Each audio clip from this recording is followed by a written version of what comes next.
podcast is part of the Sports Social Podcast Network.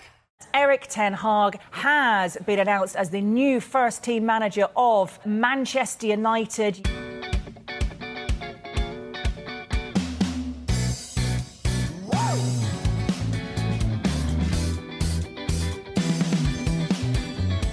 Thrilled to be welcoming to Old Trafford the new manager of Manchester United, Erik Ten Hag. Today I'm happy to meet all, but I'm really excited to be here. It was a really warm welcome here in the club, and I'm looking forward to work in this club, and I'm looking forward to cooperate with you all. So it gives me energy. Looking forward to the new season, and today I feel quite well. I feel welcome. This is my home, and I want to achieve success. This club has a great history, and now, let's make a future. Number one. And Bono, it's four! It's brilliant from Brentford. They are demolishing Manchester United. Absolutely demolishing them. Relentless Reds at the moment. And it comes for Jadon Sancho. Still Sancho. Cold as you like. Done with ice in his veins. And it's no more than Manchester United deserve. Rashford played in against Alisson here. Marcus Rashford scores. No flag. 2-0. The classic counter-attack. Rashford built his reputation on it. It could lead to Anthony on his debut. He slots Manchester United into the lead. He's got a new badge to kiss here. Eriksson. Fernandes for Rashford. Right through the middle of Arsenal. Go Manchester United. And Marcus Rashford restores the lead. Haaland. Foden. Is he going to get his hat-trick? They've asked for offside, but Phil Foden believes. He's emulated Erling Haaland. And it's 6-1. Anthony. Fernandes. Not quite, but it is Fred. And now Fernandes! Bruno Fernandes gloriously doubles Manchester United's lead. And it is a long, long way back for Tottenham. It's Lukaku.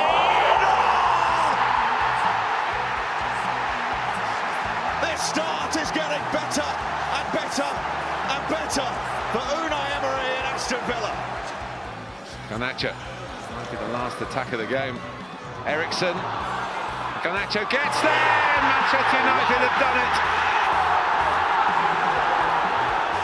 Well, he's had his critics, Gary. We talked about that. But goodness me, he's rather rammed a few words down a few throats here.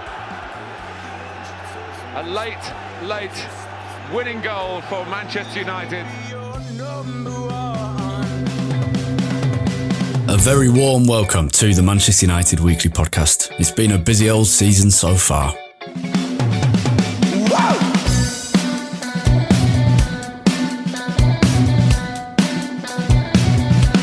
There are just a couple of days until the 2022 FIFA World Cup begins in Qatar. And there have been just a couple of days since, with almost the last kick of the game, Alejandro Garnacho gave United victory in our final Premier League match before this utterly bizarre mid-season pause. For now, the World Cup can wait. Today, you're joining me, Harry Robinson, with Jack Tait and Cain Smith to review Erik Ten Hag's first 7 months as Manchester United manager. It's a big task, so we've enlisted some friends to help out. You'll hear insights from Andy Mitten, editor of United We Stand and writer for The Athletic, GQ and The National. A lot of the background info I've been getting right from the start has been pretty encouraging. You'll hear from Jon Mackenzie, writer and presenter for Tifo Football, a man who makes complicated tactical stuff sound so very simple. Yeah, that would be my summary of Manchester United under Erik Ten Hag so far. And you'll hear contributions from our patrons who sum up what they've made of Erik Ten Hag's work so far. So, Erik Ten Hag's half-term report. We're going to go through a few different themes over the course of the next 45 minutes, starting with the general mood and Ten Hag's connection with the fans so far, and moving on to the following: results, performances, handling of the media and big players, transfers, and room for improvement. Let's get on with the show.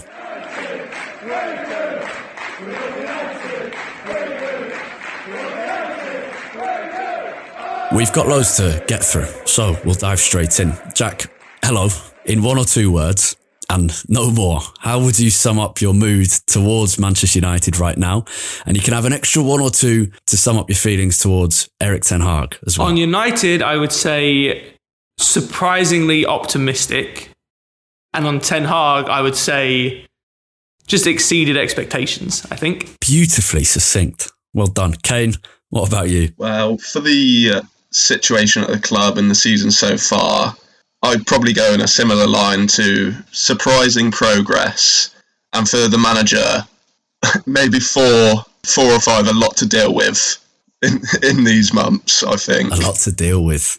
Absolutely. I think there's two ways you can think about the managers. Yeah, a lot to deal with, but from my perspective, just hopeful. And in terms of how he's approached everything, it's had conviction and decisiveness to it. We'll get on to exactly how he's done that later in the show. But in terms of mood, it all comes down to the connection for us as fans. That's kind of what you base the first few months of the manager on. Quite how does he do that? I don't think there's been anything overly special about his connection with the fans, to be honest. He's just doing the basics right. There's been a few nice sound bites, a few references to the power of supporters in helping the team to win games, applauding the Stretford end or the away end when he's walking in and out of the tunnel. It's the very basics of what any manager at United should do, but he's doing it. And that's a nice way to start this episode, isn't it? Yeah, 100%. I mean, we talked about this a lot throughout the season, Harry, that, last year was probably the least connected we've felt to United maybe in our lifetimes. And this year, I think Ten Hag has gone a long way towards restoring that connection. Like you said before, he's dealt with a lot of the challenges that have been thrown his way, and there have been a lot of them, with conviction. Whether you agree with them or not, I don't think you can question the authority with which he's dealt with a lot of the things that have been thrown his way. I think that's helped not only stamp his authority on the club internally, but also with the fans as well. And obviously, results picking up have been a big part of him basically building up a lot of credit in the bank, I think, with fans throughout this season. Yeah. And I mean, key to that connection ultimately is results. And that's probably something we'll come back to over and over again in this episode, that ultimately results determine how a manager starts. But it's not just winning games, it's also the moments, because it's those shared moments you have between players, manager and supporters that really give you that credit in bank. So the 2-1 against Liverpool, the 3-1 against Arsenal, the 2-0 against Spurs, those are now our moments with Ten Hag. And his embrace with Alejandro Garnacho after the goal against Fulham is another one. It's the same as like your relationship with any person, isn't it? To be fair, I think with Ten Hag in particular, I think a lot of it is because the words are marrying up with what we're seeing on the pitch. Yeah. Like Ralph Rangnick built up a lot of credit in the bank. Yeah. Even with us, Harry, like when he first came in, we thought everything he was saying was great. He spoke a good game, yeah. Exactly, but then it never showed up on the pitch. I think what Ten Hag has done well is that what he's been saying and what we've heard as fans, albeit maybe not in every single game, but there has been clear signs that we are showing on the pitch what he's telling us he's going to do in the media. Yeah. We'll get on to performances. We've said results are the key to it all, stating the obvious, but let's have a little bit of a look at how results have gone. I'll come on to a couple of conclusions in a second, but Cain, would you say they've exceeded expectations so far or met them? I'd say it's probably about met, but then after the blip at the start of the season where it seemed like it was a really difficult task, I think after that situation, after those first 2 or 3 weeks, I think you can be very happy with where United are right now. And then at the same time, I think that a lot of those results haven't been too pretty, but they've almost been grinded out like we didn't see a lot last season, which has been quite promising. Definitely. There's quite a variety of wins as well and defeats, but we won't reference them too much. But yeah, in terms of the grinding out ones against Fulham and Everton, but the really impressive performance against Spurs, the Arsenal one's a bit of an outlier in that everyone else thought we didn't deserve to win. I thought we did, but it wasn't as dominant as Spurs. In terms of where United sit in the table, I had a bit of a look at the season since Sir Alex Ferguson retired, so about the last decade, at the league table, the goal scoring, etc., everything to do with the table after 14 games, which is how many United have played so far this season in the league. And there's a few main conclusions. Very simply, the joint second most number of wins we've had at this stage, 8 out of 14, only behind the 2017-18 season under Mourinho. We've had fewer draws than every other season since Ferguson, but more defeats than the average by this point.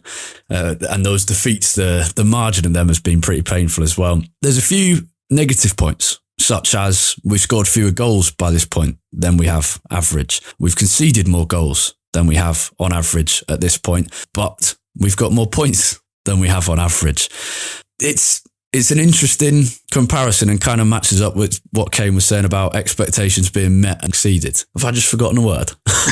And not exceeded. Well, yeah, I think throughout it's difficult because I think if you take the totality of what United have produced, I think it is about expectation. You know, 5th, maybe 4th if we win our game in hand that we still have from the postponements earlier in the season. Some really good performances, some bad performances, a couple of really bad performances. You know, it's been overall a mixed bag. I think where the sense that we were exceeding expectations and there's probably more positive view of the club from the fans than those whole season results suggest is just that since those first 2 games, I think it has largely been positive. Yeah. You know, it's not to say that you can just discard those first 2, but because of the sequencing that these results have come in, ever since those opening 2 games of the season, I think we have exceeded the expectations that we set, especially after our expectations were, driven through the floor after that horrific start. So I think that is partly why. But I mean, we're going to get onto more some stats later, but I think you see this in a lot of the stats, whole season stats for United, that actually a lot of the stats aren't a whole lot different to last season because of a few bad games that just dragged United down so far. Yeah, and what's helped with the results as well, if you think about the City one, which is not the worst, 4-0 Brentford's probably the worst, but City was a painful day as well. But the fact it was sandwiched in between 2 good runs of victories, that's key. The key here is that, yes, the first 2 games were bad, but we haven't had a run of disappointing results. The most has ever been 2 in a row. First with those 2 defeats, and then recently with a victory at Real Sociedad, but not of a big enough margin, and then defeat at Villa. They've come in pairs, and ultimately as fans you can kind of get over that pretty quickly, especially when there's so many games in a row. The final thing the conclusion I'll give you from looking at the league table is just we're closer to the top spots than we have been at most seasons at this point. Closer to 4th, closer to 3rd, 2nd and 1st. That's not by a huge amount, but better than average. And that's probably the most useful stat you'll glean from looking at the league table. Performances. Cain, I'll start with you. There's been a few standouts, but more importantly, what do you think has changed in how United play under Ten Hag? The importance of the fullbacks has been just shown. I mean, I think it was shown last week when Dalot was unavailable. We kind of saw what we was missing. I know Malacia is a bit of a rogue option there, so you can't really blame him, but we saw how important our fullbacks can be. Yeah. I think they've got a very important role in Ten Hag's system, almost in all areas of the pitch now. Of course, the midfield has been upgraded on. I think Casemiro's almost been getting better and better every game, which is just helping us in the middle. Eriksen might have had a little blip of form, but he's still got a goal and an assist the other day. So I think it's clear that there's added quality in the middle of the park, which we've all been screaming for a number of years. Yeah. But there's just a lot more simple patterns, I'd say, in the build-up. The problem is that you're seeing bits of them going into the final third, but that I think this is where we'll probably be talking about of improvement. We'll be talking in the improvement area where it's almost just not clicking yet in that final third. Yeah. But there's definitely positives to see almost in all situations, but obviously with the striker situation, it's added a bit more difficulty at the top end of the pitch. It's interesting. When you were speaking there before, you were mentioning effectively a variety of players that weren't in the team last season. Dalot obviously came in once Rangnick was in charge interim, but Casemiro and Eriksen as well. I was going to ask, how much do you think that is just a change in personnel, or is there a change in United's style? You were hinting there at a slight. It's not necessarily a change in style, is it? Because Ten Hag's been really pragmatic so far, but I think the few bits of identity we're seeing, and Jack, this is something you spoke about a lot, isn't it? It's kind of what we hoped for from Rangnick, was a bit of an identity with United's team, because we lost that at the end under Solskjaer in the final 6 to 12 months. I don't think we've seen quite as a distinct identity as we thought under Ten Hag. I think that's probably a direct consequence of the defeats to Brighton and Brentford and the manner in which they came. we've seen him be really pragmatic, but there are those bits that Cain's speaking about where more and more United's performances have probably been dropping off a little bit towards this back end of that first half of the season, and it's got a little bit more messy. But 2 or 3 times in each game, whether we win or lose now, we're seeing just some slightly familiar patterns of play, aren't we, in terms of playing out from the back and the way that we involve the fullbacks and where they're going and how Rashford's movement has changed slightly, whether he's playing on the left or up front. Would you agree? Well, I think we saw it most clearly in the last couple of games before the break for the World Cup, against Villa in the League Cup and then Fulham in the league. With Martial playing up front, United had such a clear plan to try and get him behind when the team was playing a high line, as both Villa and Fulham were at times. I think throughout the season, we've talked about Ten Hag needing to be pragmatic in a lot of ways. And on the ball in particular, I think he has been. And you're right, I don't think there's been a ton of identity on the ball. We've seen a little bit. I think there's been definitely better use of the wings. I think United are a more balanced team than they were last season, and a lot of that goes back to the signing of Anthony. Yeah. I think where the identity is coming out most, I think, is in defence. And we've used this word intensity, which I think is a big sort of buzzword in football at the moment. It's a word that Ten Hag uses a lot. It's difficult to capture exactly what that means, but I think you look at the performances of someone like a Martinez or a Casemiro or even a Dalot in defence, and I think you can see it when you see it with those players. There is an added intensity, an added tempo in the way that we're defending at the moment that I think is, honestly, especially if you go back to the Liverpool game, which I think was really where United's season, it went from potentially terrible to, we're going to survive this and come out the other side. That is really what that Liverpool performance hung on. It was that added intensity that we had to our play. Yeah, I think we said after that game, I can't remember whether we actually said it on the podcast recording itself or just chatting, but there was that feeling I think a lot of fans will have had where you thought, I hope we look back on this game in 3 years' time and go, that was the turning point where it could have been an absolutely disastrous start. And in the end, that was the turning point where things calmed down with a great win and a great night. And then we began our progress towards competing for the title again. And that I maintain that view. I hope that we look back at that Liverpool game in a couple of years' time and think that. But you're absolutely right on the intensity. And it was first against Liverpool again, and then against Arsenal, and then several times throughout the season. Just the first noticeable thing was just how the defenders were celebrating with each other at keeping goals out in that Italian style of doing it. But I think not only have we seen intensity in defending, but just the tempo of play all over. And this again is helped by new signings. At the start of the season, it was helped by Malassi, who just brings a real energy to his game. But Anthony brings a different tempo to everyone else in with his dribbling. Varane coming more regularly into the team, although not in the last month or so, is a higher tempo passer than I think Lindelof and Maguire are. Bruno Fernandes has maintained his relentless intensity, a Duracell bunny type that we've always seen from him, and absolutely Martinez.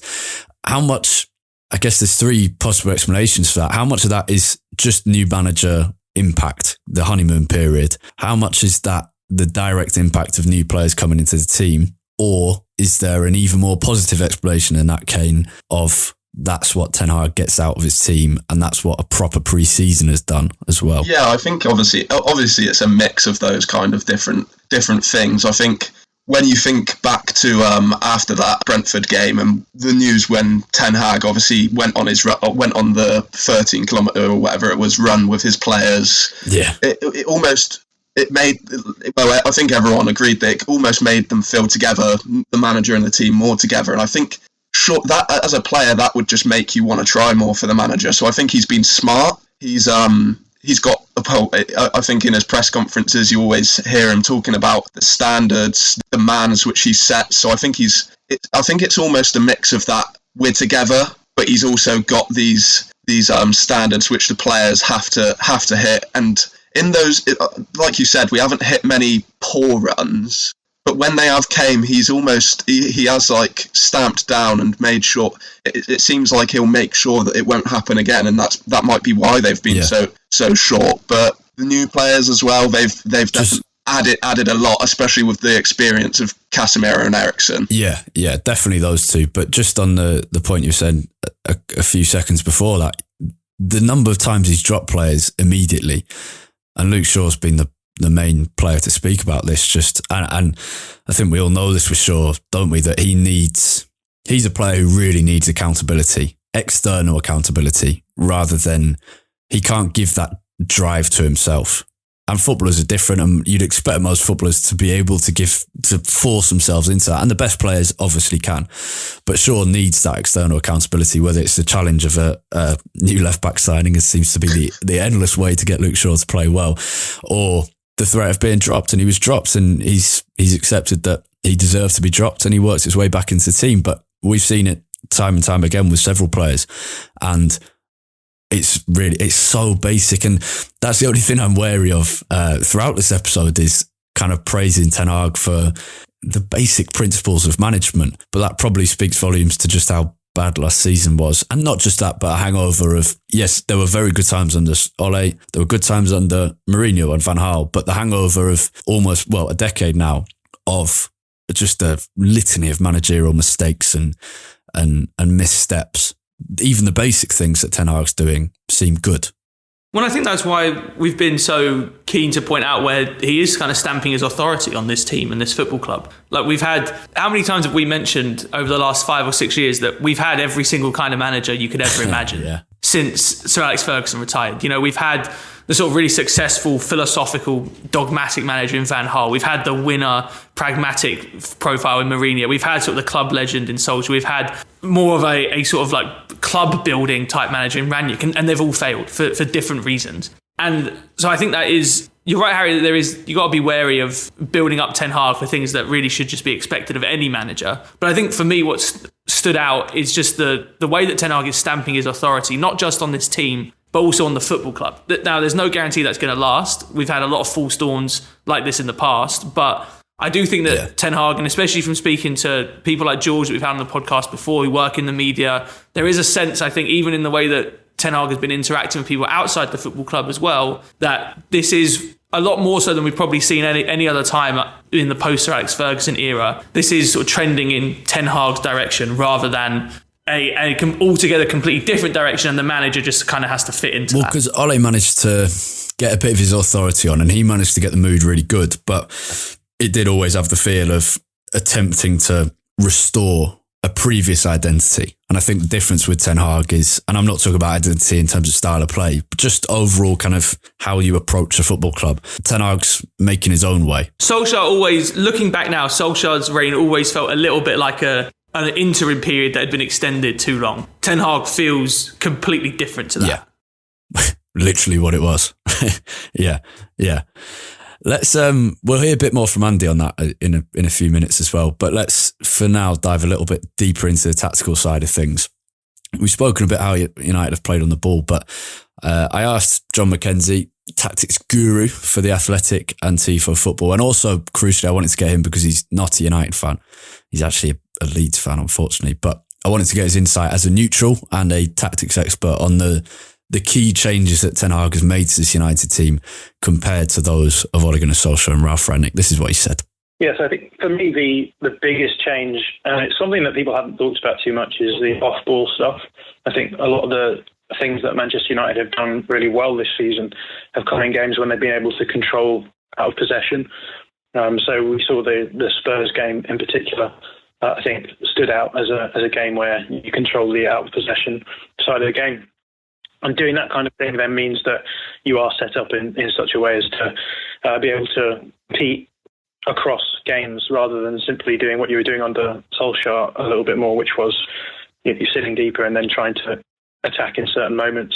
But obviously being able to control the game further up the field and out of possession makes a huge difference. So I think that's the main difference in terms of the changes that Erik Ten Hag's brought in. But obviously we've seen the in possession stuff be quite flexible in terms of some games it's looked quite bad and other times it's looked quite good.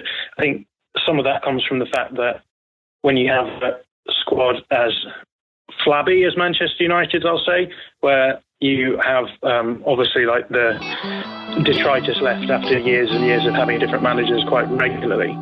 I think that Erik Ten Hag's in a sort of fairly interesting position where he has to play some players in some games and not in others. So we go from seeing Manchester United sort of dominate in ball progression to then other games where it looks like they're really going to struggle. And obviously the season kicked off with games against Brighton and Brentford where the in possession stuff was really an issue, and so we've sort of seen Ten Hag trying to model through that and get as much out of it as he can. Obviously, it's a tricky thing to do because it's the sort of thing where you can't really. It's like building a plane when the plane's flying, I suppose. But I think what's largely happened this season has been that Manchester United are good in possession when opposition teams are tactically favourable to them. So, for example, I think the Spurs game again is a nice example of that, when you were able to move the ball through the first couple of thirds, and then the breakdown started happening in the final third. The Chelsea game, I think, was interesting as well, because I think you caused Chelsea a fair amount of problems in possession in the first part of that game, and obviously they changed things up after the 36-minute mark. I think that didn't necessarily suit Manchester United, but it then allowed them to do more stuff in possession than they have been doing. So the question now, I think, for Ten Hag is, okay, you can do decent off-ball stuff, you can do good in possession stuff through the first couple of thirds. So the question is going to be, one, consistency. Where's that consistency going to come from? Because when you are an elite side, you have to be consistent in every game. And then the other one being final third creation. That's been the area which has been an issue, I think, so far, which I think is a good sign, because that's almost like the last thing that you need to sort out, really, as a football manager. And again, I think, like the squad issues there, I think Manchester United need to bring in a box presence, number 9, to give them a little bit more scope in the final third as well. That would be my summary of Manchester United under Erik Ten Hag so far. I love the phrase from John there, building a plane while the plane's still flying. I was going to bring that up as well. Yeah, the perfect way to describe Ten Hag's United. And I think that's probably the key point from that, or at least a good place to start from what was an excellent summary from him.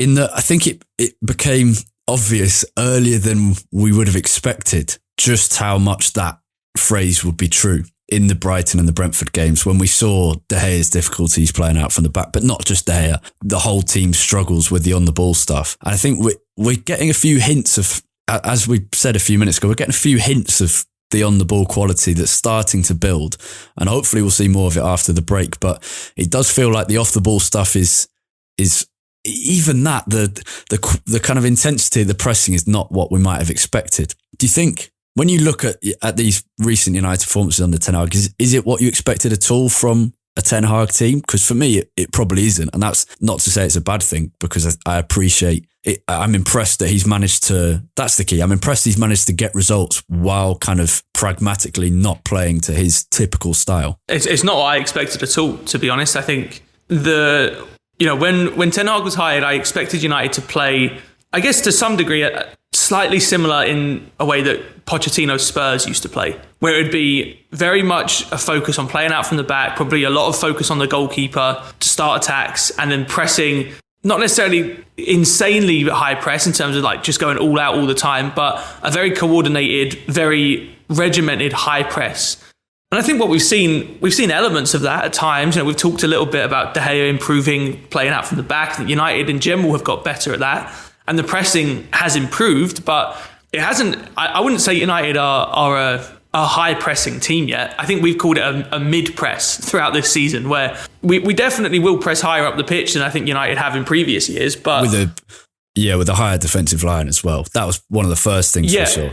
Yeah, exactly. And so I think we're doing a better job of compacting the pitch and shutting down space that a team can play in. But I think when you see United push higher up the pitch and press high up the pitch, it's more when a team has had the ball in their defensive line for a few sequences of passes. Yeah. I mentioned that one example after the Chelsea game in particular, where the ball kind of goes all the way across the back line. It's not as soon as the ball drops to an opposition player in their defensive line, we're not immediately putting them under a ton of pressure. It's more a sort of slower build up to that, and it's shown out in the stats as well. When we were looking I was looking before the episode for stats on like passes per defensive action, the number of times we turned the ball over in the opposition half, and actually we're slightly lower on those stats than we were even last season. That's interesting.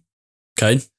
Yeah, I think a good word. It's almost been like Ten Hag's like drip feeding some of his tactical elements from his time at Ajax, and he almost those first 2 games almost made him realise he might have to go a little bit slower than maybe he anticipated.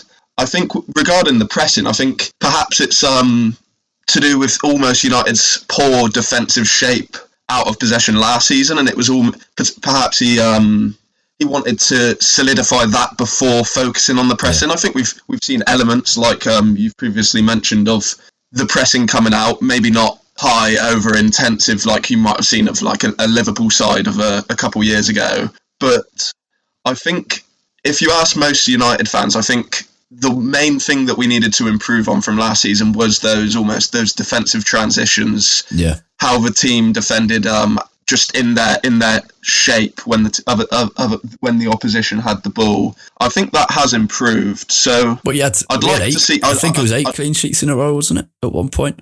Yeah, and I'd like to see how we implement the pressing, because I feel like it will come bit by bit, and then the in possession stuff will come little by little. I think it's just like almost a slower road to what probably Ten Hag and fans thought at the start of the season. But I think it's a lot harder to implement stuff when you're straight in there with 50 games a season. So yeah, I think it's interesting.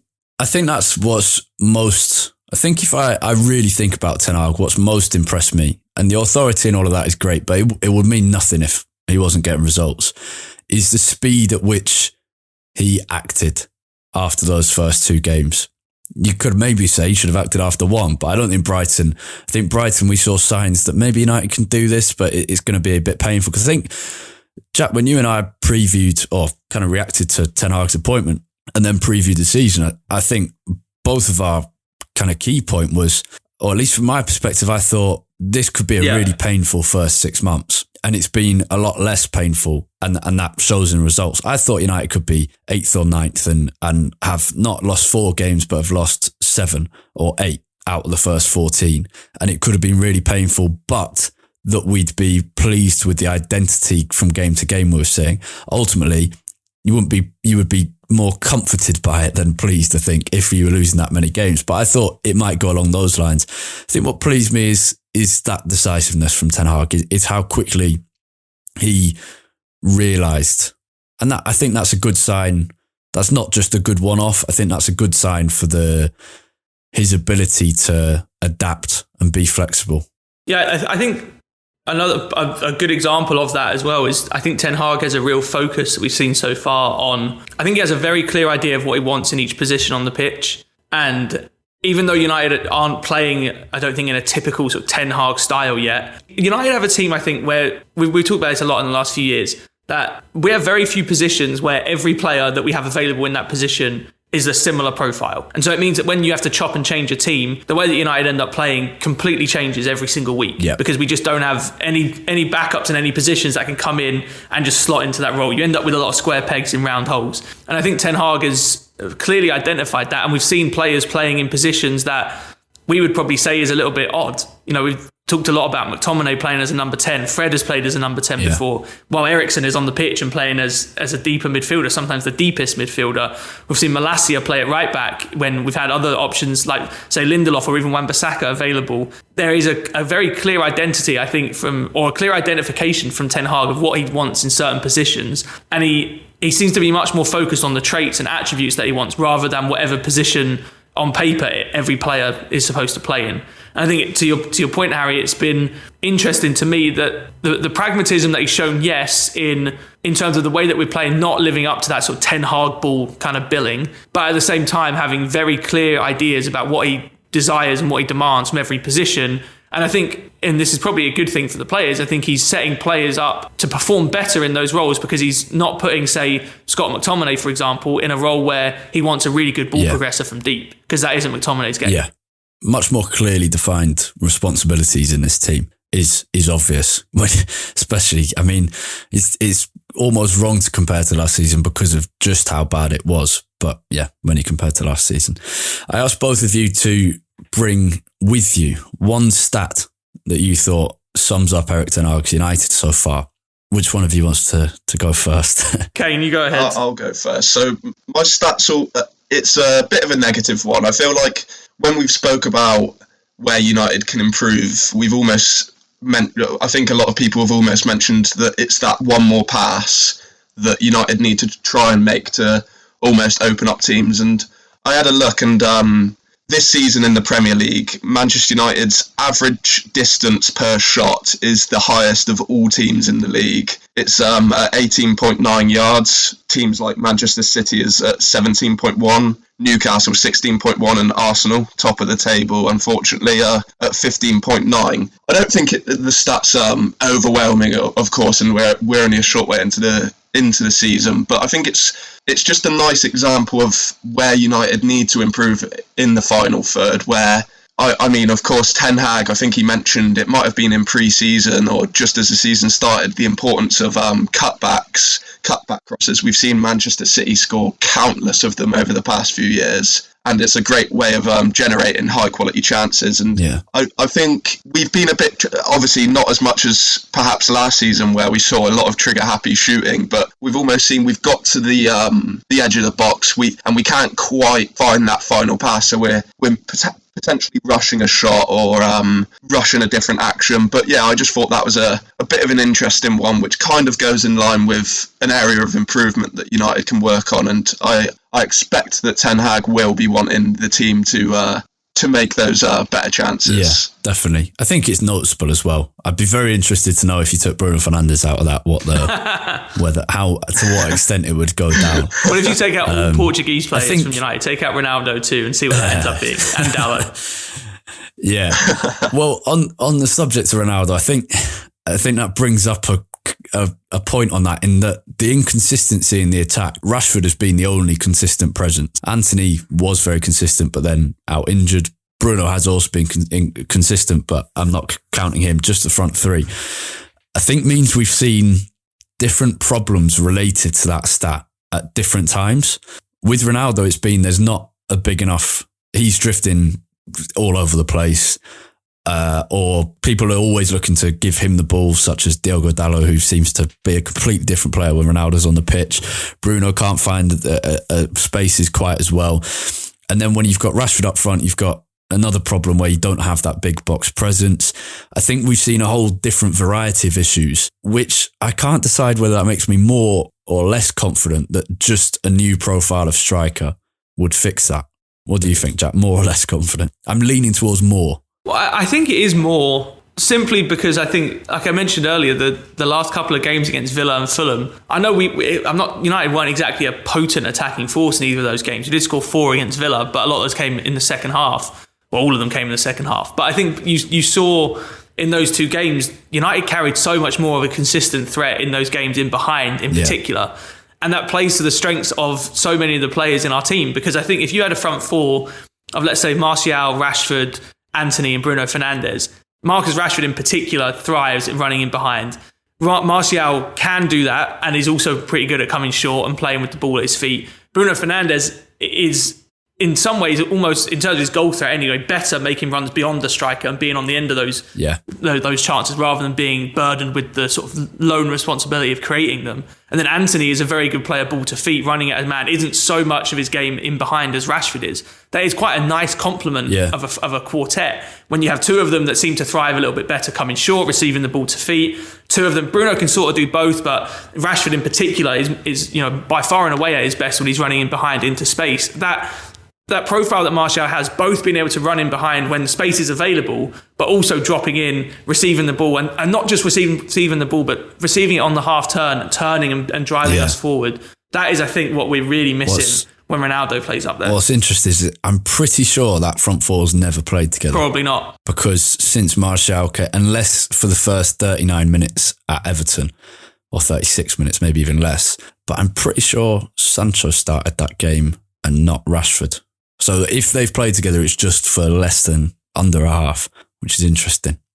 What's your summarising stat, Jack? Well, so I spent quite a lot of time looking for this beforehand, and I wanted to find something that really highlighted the difference between this year and last year for United. But as I kind of mentioned earlier, it's actually really hard. I think because United were playing from behind so often in so many of the games that we played. Yeah. Especially when you tried to look for any kind of stats on shot creating actions or progressive passes, anything like that. we're actually quite far behind this season compared to what we were last year. And then oddly, it was the same with passes per defensive action, how many times we've recovered the ball in the opposition half, which I wasn't expecting, honestly. But then I sort of stumbled across, despite all of those more advanced stats, maybe not quite painting the picture that I expected. I think the one thing that does really go along with the eye test is Man United's expected goals against throughout the season. So overall, in these 14 games to start this season, United's expected goals against is 17.3 out of 14 games, which is 1.23 per game. And if you compare that to last season, we had 60 expected goals against from 38 games, which, by the way, is just a shocking amount of goals. And that is up at 1.6 per game. And if you do just open play, last season, Man United were around 13th, 14th in the league in terms of their ranking of expected goals against from open play. This season, we're 6th. That is, I think, where the biggest difference that you're seeing in United's play is. The expected goals for isn't quite so different, but even though it maybe isn't I think quite showing up. that's what we're saying, though, isn't it? It's not quite come together that yet. Yeah, no, exactly. But the defence has. And then the other one that surprised me is that, so the analyst on the Opta website has a great scatter plot of passes per sequence when you have the ball. So effectively how many passes you make every time you win, every time you have possession. Okay. And then the direct speed of your attacks. It's sort of how quickly and how directly you move the ball forward. And United are far less direct and far more kind of slower and intricate this season, which I didn't expect, honestly. But I think, But then you think about the games against, I don't know whether it's including Europa League, but you think about the games against Omnia. This is just Premier League. Well, yeah, but then games against West Ham, even Chelsea, Spurs. These are games where there have been other style of games, but there have been several noticeable throughout the season where we've dominated possession and we spent a lot of the time camped outside the opposition box, unable to, as Cain was explaining earlier, unable to decide kind of what to do next. Yeah, I guess I was more shocked that last season we were a lot more direct than this season because, like I mentioned, it felt like we were playing from behind so often. We were just playing against deep blocks all the time. But I guess that might somewhat also indicate how wasteful United were rather than just how direct we're being. We have been wasteful at times this season as well. There's no doubt in that. We have, when I was looking into the XG stats as well, compared to the other sort of top 6 teams at the moment, United are by far the worst in terms of outperforming their expected goals. Yeah. That is an area where... striker. Yeah, exactly. Yeah. Right, let's move on. Being United manager is one of the world's most high-profile jobs. There's no doubt about that. And how you're judged is not just based on what you do on the pitch, although, as we've said several times, results do really count for everything. But it is also the way you speak to and what you say in the media. It's pretty key. And I think you just have to ask David Moyes to learn about that. I asked someone else, Andy Mitten, journalist for The Athletic, GQ and The National, and many other places. He gave us his insight, having sat in on Erik's press conferences every week so far this season. Here's what he had to say. Results set the mood for any manager. If Erik Ten Hag had been losing every week, then he'd be eaten alive by the media. But the fact that he's done quite well, he's had some good results, decent performances, and the fact that every new manager has a honeymoon period means that he's benefited from that. I think a good pre-season, a good start helped. He did communicate. He did do interviews. He doesn't give too much of himself away, but I think he's been improving with the media. His English is getting better. He's got quite a nice line in humour. He does say some words too much. He says the word please too much, for example. But I think you've got to cut him some slack, given that his English wasn't 100%. I find him quite engaging. If you look at Ralph Rangnick, who came before him, he was really interesting, polished, and gave fantastic quotes, far more interesting than Ole Gunnar Solskjaer, for example. But ultimately, Ralph's team was a failing one, especially towards the end. And with Ole, I think he started to sound like he was on a loop, saying the same thing again and again and again. And it just wasn't enough. If your team are not winning or not playing well, then reverting to cliche doesn't really help too much. So far, quite good for Erik Ten Hag with the way that he deals with the media. And our job, more importantly, is to work out how he's doing his job. And a lot of the background info I've been getting right from the start has been pretty encouraging. Disciplinarian, but not anal about it like Louis van Gaal could be. Cracked open a beer with some of his staff on the pre-season. late into the night. So he's a bit of a workaholic as well. Good stuff for staff around him, people who act as a decent foil to him, prepared to criticise him, prepared to disagree with him. So I think he's a top manager, and that is showing. I think there's two things I'd pick up from what Andy said there. First of all, I've been impressed with Erik more in not how he started, but more in how he's developed and his style with the media and how he's become a bit more relaxed. And he does have a few good lines, both in terms of impact at the start when he said, like, we're here to build a new future. This club has history, but we're here to build a future. But also some mildly funny lines, not on the Van Gaal scale. But I think Andy's other point was the disciplinarian. And I think that comes across in how he speaks to the media as well. And the biggest example of that is the Ronaldo situation, isn't it? I don't know which one of you wants to pick this up first, but from my perspective, he's handled that very well. Cain, you've been covering this for Utd District. This is all you. Yeah, I think he's handled it perfectly. If you told Ten Hag before he took the United job that he'd have to deal with all of that, it's a real circus. It's the biggest litmus test you could ever get. There's two litmus tests you can get as United manager. One is a run of bad results. He had to deal with that a little bit in August, but because it was the start, he got a bit of slack from the press. That will be one for the future when United lose 3 games in a row or have like a 4 or 5 game winless run. The other is a major kind of controversy like this. Go on. Yeah, and you think that he's had to almost. I think maybe the Ronaldo situation has kind of allowed this to go under the rug a little bit, but the situation with handling Harry Maguire as captain and his kind of absence from the team at a lot of points, and I think that he's just with all aspects of him in the media, I think he's handled himself very well, which I'm a little surprised at. I think like it was kind of mentioned that he seems like a bit of a blunt character, and he still has that bluntness at points. I think it was at Fulham last week where he was asked about Anthony, Ronaldo and Sancho and their situations, and his response was Anthony injured, Ronaldo ill, Sancho ill, and that was it. So I think he's still got that bluntness about him, which also helps in the media, that he doesn't give much away sometimes, but then he's handled the Ronaldo. I don't really know if you can easily describe what it is, the entire situation, but he's handled it very well in front of the media, which I think is a credit to him, because not many managers would have to deal with that situation so early in their tenure. Yeah, absolutely. Let's hear from. Just quickly to butt in. Yeah, again, I think this is a situation where I think Ten Hag has handled this exactly right. We've sung his praises on that quite a lot over the last month or so. But I also do think it's something that, in terms of building his authority in particular, again, it stems from good results. Yeah. If United were 12th, 13th in the league, I don't think the reception to this kind of treatment or not treatment, but sort of handling of the Ronaldo situation, I think would be quite different.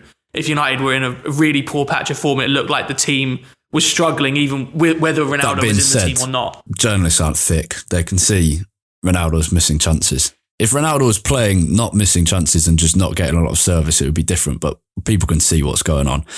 There's 2 more things, and I'm going to let one of our patrons give his contribution. One, I think AA's just been very decisive with this and quick in his responses. That's what I like. But I think also, in terms of building authority with the squad, I think this will have helped massively, but especially now with the Ronaldo interview going out, I think that will, maybe last season it would have been different, but this season I think it will build the togetherness of the rest of the squad. Do you agree?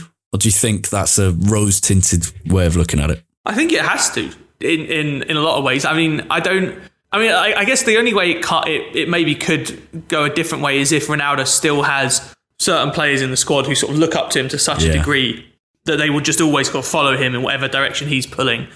But again, I think because results have been good, I don't think that will happen. I think everyone in that dressing room probably sees that Ronaldo isn't really the future of United, and that under Ten Hag something is building. Progress is relatively slow, but something is brewing, something is being built here at United. And I think Ten Hag, in some ways, what Ronaldo has done has played perfectly into his hands, because Ten Hag has been proven completely right in everything that he's done. He disciplined Ronaldo after the incident in the Spurs game, but he still allowed him to come back. You know, he started the first game back after he was available. He's then made captain against Aston Villa. You know, it's not as if Ten Hag has completely frozen him out. If anything, I think the message to the other players is, if you do something wrong, there will be consequences. Like, you're not going to get away with anything, but it's not as if one strike and you're out. You know, you will be given chances to come back and prove your worth to this team. And it's really the ball was put in Ronaldo's court, and he messed up with what he's done with the interview. And I think actually that has played quite nicely into Ten Hag's hands. Let's hear the opinions of one of our patrons who support the show and make episodes like this possible. Here is Steve with his thoughts on Ten Hag. The main point, I think, is his man management. Absolutely brilliant. He's 100% showed the players who's boss, which was desperately needed. I think there's two adjectives I'd use to describe Ten Hag so far, and that's bravery and authority,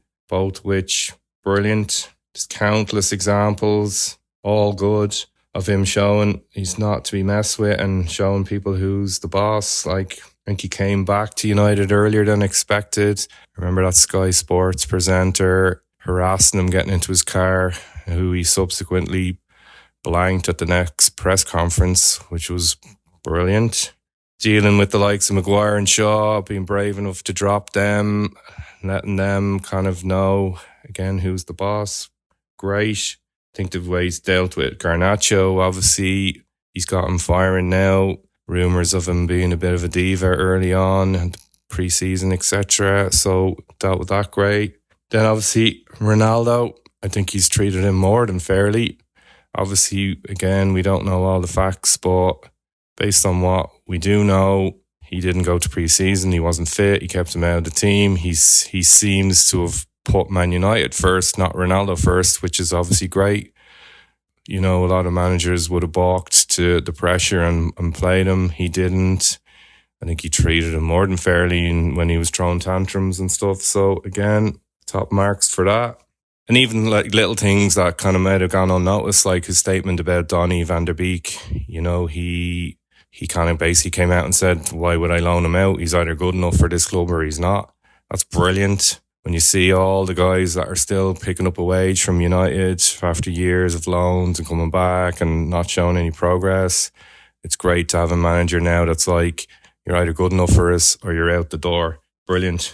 Really interesting point on Van der Beek at the end there, which is one of those, a good example of that subtle authority, I think, that I'd forgotten about. And Garnacho is a good point as well. We're seeing it all around. I'm actually let's go to another patron very quickly, because I think we've kind of agree with Steve. So let's hear from another one, Ethan, who raises another very good additional point. All right, lads. Great work on the show so far this season. I want to talk about Ten Hag's handling of the Maguire situation. Obviously, at the start of the season, it was a big talking point whether he should keep the captaincy or not. I think keeping him on was a good idea, because if it had stripped him of it, I think it would have knocked his confidence altogether. And, it didn't make much of a story of it when it could have been. And that's pretty much the whole thing now. The Maguire story, there's no story anymore. Because of the way he's handled it. Obviously, he removed him from the team, but that's all he really could do at the time. He was in terrible form, but I think he's handled that situation really, really well, which could have been a tricky one. Obviously, the Ronaldo one's the main story, but I think the Maguire one is underrated as well. And it's good that he has looked slightly better when he's come back in the team, so fingers crossed he can find his form again, especially for the World Cup. But yeah, keep up the great work. Jack, Cain, anything to add on what Ethan said? Because it's an important point, isn't it? Ronaldo was as well, but Maguire was probably the second biggest talking point of the summer. Frankie de Jong as well, but we'll speak about that in a second. But has it been a relevant talking point so far this season? I mean, a little, but hardly. And Martinez's performances help with that for sure. But it's another example of what Ten Hag has done. Anything extra to add? I think Ethan summed it up pretty perfectly, though. Yeah, I mean, the only thing I would just go on, Cain. I mean, I think it's also what Maguire almost needed. He needed a bit of time out of the spotlight, and I know Ronaldo helped with that, but Ten Hag's dealing of it was perfect. He backed him in the media, clearly dropped him when he wasn't performing good enough. And yeah, like you said, it helps that you've got probably our player of the season so far in that position, doing brilliantly. And it's the fact that Maguire also, when he's came back in, it's clear that Ten Hag sees him as that right centre-back instead, showing his faith in Martinez in that position. Yeah. But yeah, I think it's been I think we mentioned it a minute ago, where it's just another example of his good handling, and I think in the previous clip as well, it was mentioned about Garnacho, and that's kind of the other end of the spectrum where it's a young player and you've got to maintain the expectations, which are getting harder and harder to maintain as the weeks go on. But I think he's dealt well in all of those kind of different situations. Yeah. FanDuel presents Sunday Victories. When you get great reception at your distant cousin Todd's wedding reception and you watch the game on your phone without getting busted. You bet and you won in the game of life. Now, if you want to bet on the game of football, try FanDuel. New customers get a no-sweat first bet up to $1,000 back in free bets. 21 plus in present Virginia. First online real money wager only. Refund issued as non-withdrawable free bets that expire in 14 days. Restrictions apply. See terms at sportsbook.fanduel.com. Gambling problem? Call 1-800-GAMBLER. Sports Social, now on the Sports Social Podcast Network. Hello, I'm Ashley Blaker, and I'm hosting a new season of the comedy panel show Never Write Off the Germans in partnership with my diesel claim. Join me and my esteemed comedy guests as we discuss all that's ridiculous with the greatest show on earth this winter in a host nation with domestic football equivalent to the Isthmian League South. We'll guide you through the tournament, covering everything that's funny with the countries taking part, whether you're a die-hard fan or an occasional bandwagon jumper just supporting your home nation until they're embarrassingly knocked out by Iran. Listen on the Sports Social Podcast Network or wherever you get your podcasts. But remember, never write off the Germans. Beautifully segued into transfers, the subject of Martinez. Ten Hag was given a lot to spend. And we've seen this a few times with managers where they're given kind of one bumper transfer window of desperation at United and then insufficient backing in later windows. Has it happened again? We'll have to wait and see. But Martinez would be my player of the season as well. Jack, would he be yours? Yeah, I think so. Yeah. To sign 4 first-team players, I'm not counting Dubravka. He is a first-team player, but you know what I mean. And for 3 of them to be guaranteed starters within a month of signing, it's a good start from Ten Hag, isn't it, in terms of recruitment? Yeah, definitely. I mean, I think there was a lot of question marks raised about the links to Ten Hag's previous players, but I think you've seen with Martinez and obviously Anthony when he's been playing. Obviously, he's been injured in the past few weeks, but I think you've seen that that's kind of proved dividends with they've just almost just slot in that system. Martinez, like you said, we all agree that he's probably been our best player this season, and I even think at the start of the season there was obviously the Jamie Carragher rant, and everyone's came back at him for that since. But I think he's just looked comfortable all season, and that's what you want with your new signings. I don't think it's almost like I mean Casemiro is probably the main one who needed a little bit of bedding in, and he came in and he looked. In a few of his substitute appearances, he looked a little bit off it, to be honest. But he looked very off it. I mean, Jack, you compared him to Schweinsteiger. Yeah, well, I mean, there were.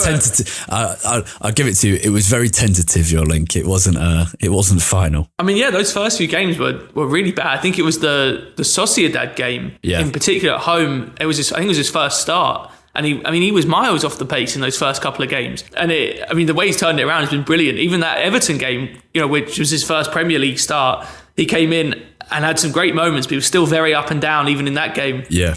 The sequence leading up to his assist for Ronaldo's goal kind of summed it up perfectly, where he loses the ball and then immediately wins it back and plays a beautiful pass into Ronaldo, who then goes and finishes it. So it didn't always look rosy for Casemiro, I guess, but and I think this goes back to something we said earlier, that I think the biggest thing is that Ten Hag has very clear ideas for what he wants in every position on the pitch. And in all of the new signings that we've got, those 4 in Martinez, Casemiro, Eriksen and Anthony, all have very specific traits that Erik Ten Hag clearly has identified as what he wants in those positions. With Martinez, the defensive work is part of it, but I think in particular it's that ability, A, to be a left-footed centre-back on the left side, but be a really good ball progressor, be able to play us into midfield and get us moving forward quickly. And Eriksen, a sort of deep line playmaker kind of role. Casemiro, someone who reads the game so well defensively. And then Anthony, a winger who, like we mentioned earlier, just balances out the team so much better. He can beat a man, but he's comfortable coming inside, as Rashford is on the other side. I think you've got to give him a lot of credit. We said back in the summer that the process for getting these signings wasn't the best on any of those. Well, Eriksen was fine, but the other 3 never is it? Not very good. But ultimately, if they all turned out really well, we would completely forget about that, and we kind of have after the next 4 months. I tell you what, I was pleasantly surprised to see the other day was an interview with Fred, where he was asked about Casemiro and the process of him joining, and he said, "Yeah, we were speaking about it really early in the summer. We always kind of thought it was going to happen." Which I didn't actually see picked up in that many places, and I thought that's massive, because at the time we signed him, you thought, is this a late panic? Is this a Cavani or there's been plenty more, but I can't be bothered to go through them all. But you thought, is this a late panic? And well, they were speaking about it from early doors, and I was pleased about that. We're going to hear from Jon Mackenzie on who he thought was the most important in the change or most important in Ten Hag's off the ball tactics, because that's what he was talking about earlier. And this is the player he said. Well, off the ball, I would say Anthony. And I think it's telling because Anthony's obviously worked with Erik Ten Hag before. And one of the things that Ten Hag is trying to do is implement a little bit more of a flexible press, something that I've called a hybrid press in the past. And that relies on certain players who have to move between different marking responsibilities in different phases of play. And Anthony has done that really well. So again, the Spurs game was a good example of that, where he was having to cover both Pierre-Emile Højbjerg and also Ben Davies, I think. So he's moving between those two. And if you can get players who know what they're supposed to be doing in each phase of play, that kind of press can be super effective. If they can't do that, then the press can fall to pieces pretty quickly and cause you lots of problems. So, that's maybe a little bit of an outside shout on that one.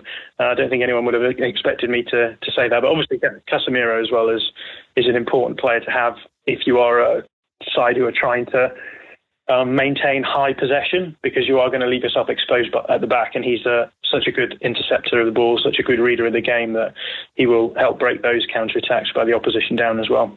Interesting from Jon there. We need to wrap up shortly. We've got two things left to sum up where we want to see room for improvement, and we've hinted at this in a few areas. Jon said earlier about finding consistency, better final third creation, and getting that box presence number 9. I'm going to give both of you about a minute to sum up. First of all, in short, where do you want to see improvement over the next 6 months? And what are your expectations for the second half of the season, including, and I'm pushing you here, but this is why I'm kind of longing out what I'm saying to give you a bit of time to think about, including final league position. And Jack, I'm going to put you on the spot first. All right, well, in terms of improvements, the clear one is just become a more potent, more consistent attacking threat. It's clearly been the weaker part of United's play this season. We aren't creating enough chances, and even in games where we have created a lot of chances, like against, say, Newcastle or Omania Nicosia at home, or even the Spurs game at home, we just simply aren't burying those chances in the way that we should be. That is a big thing for United, and hopefully Martial staying fit and maybe another striker coming in January, although I think that's unrealistic, would help with that. And I think it's just continuing to build that identity. We've seen shoots of it at times, but I think there is still a long way to go for building an identity for this team, both in and out of possession. I think the player that I would like to see more from as well is Anthony. I think he's done really well so far, but I still think there's more to come in an attacking sense. I missed watching him the last 4 or 5 games when he's been out injured, so I'm hoping for big things from him. League position, come the end of the season, I still have a hard time convincing myself that Newcastle have the legs and the squad depth in particular to hang on.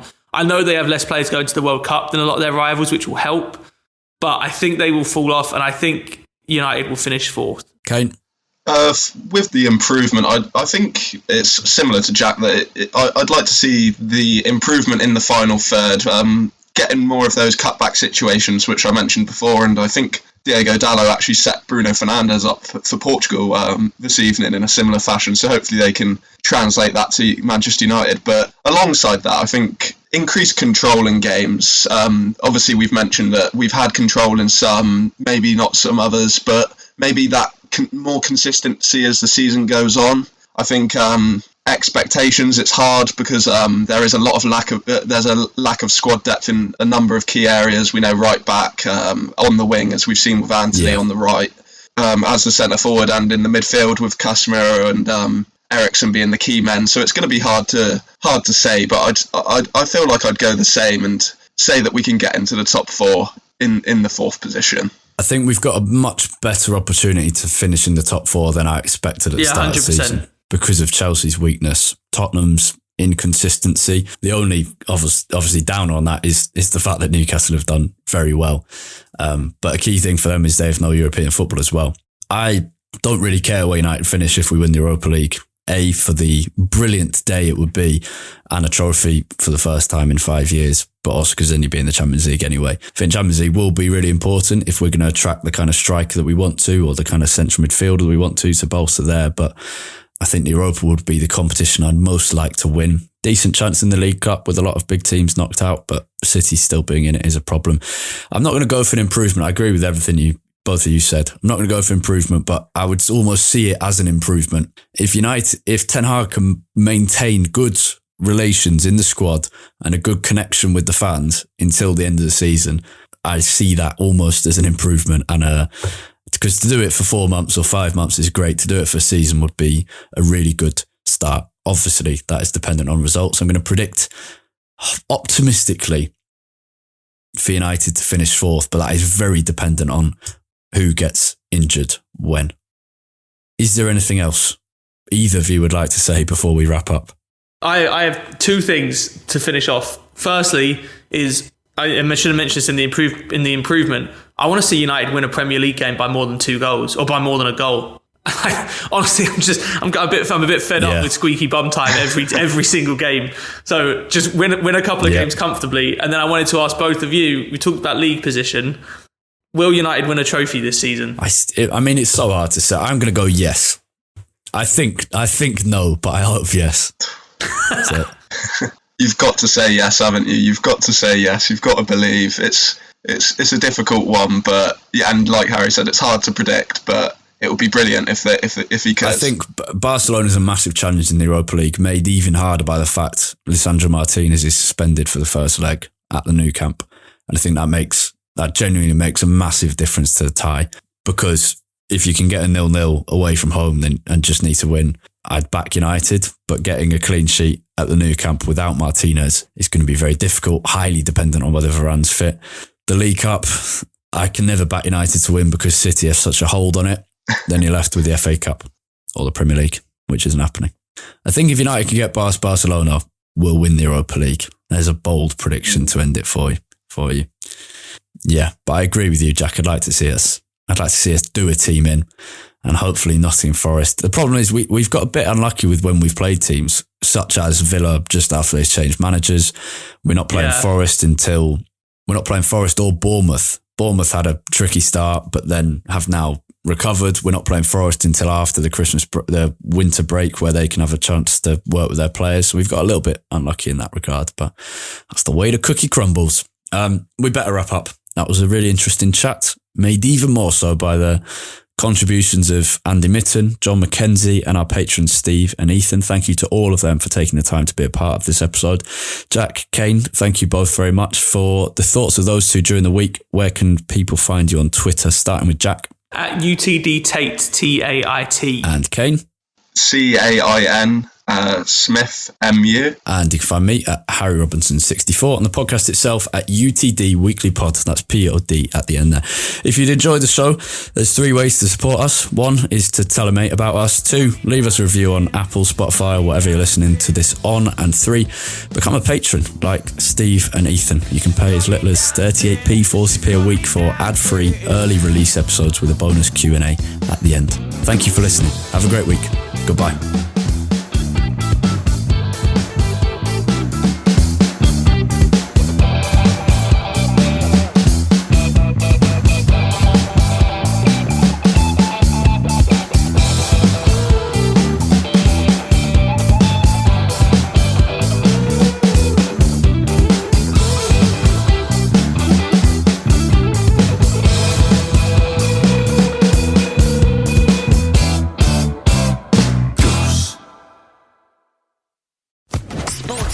Podcast Network.